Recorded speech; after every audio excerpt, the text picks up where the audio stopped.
Si Fat Cat ay 21-year-old. Si Fat Cat ay tumalon sa tulay ng Shibanpo Yangtze River Bridge. Siya ay pinanganak noong 2023 sa Hunan, China. Galing si Fat Cat sa isang broken family. Naghiwalay ang mga magulang nito noong bata pa siya. Habang lumalaki si Fat Cat ay lalong napapalayo ito sa kanyang pamilya. Madalas lang niyang makontak ay ang kanyang ate.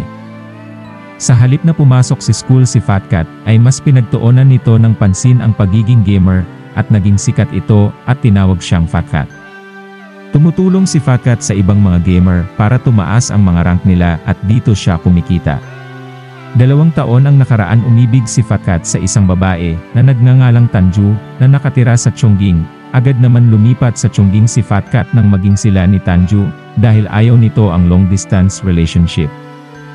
Sa panahong sila ni Tanju namuhay si Fat Cat na sobrang tipid dahil lahat ng mga kinikita nito ay ibinibigay sa kanyang girlfriend na si Tanju.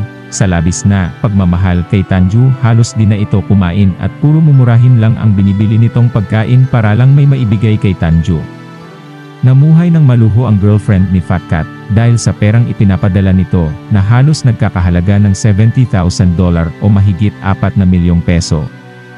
Nangako naman si Tanju na magpapakasal sila ni Fat Cat, kaya naman nang makipaghiwalay si Tanju kay Fat Cat ay labis nitong dinamdam dahil sa sobrang pagmamal nito sa dalaga.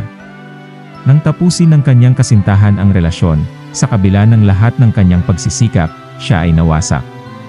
Ang kwento ay kinuha ng iba't ibang Chinese media outlet, at ang kilalang social at political commentator na si Hook Sejin ay nagsulat din ng isang post tungkol kay Fat Cat.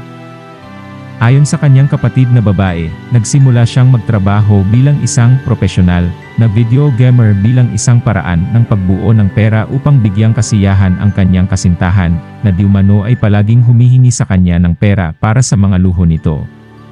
Pero sa kabila nito ay nakipaghiwalay pa rin siya, na nagtulak sa kanya, upang tumalon sa tulay pagtapos nitong ipadala ang natitira nitong pera na mahigit kalahating milyong piso kay Tanju.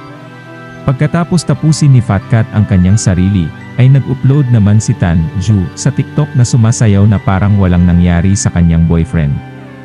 Sa ngayon ay galit na galit ang lahat ng mga netizens sa China dahil siya ang sinisisi sa pagpanaw ni Fat Cat.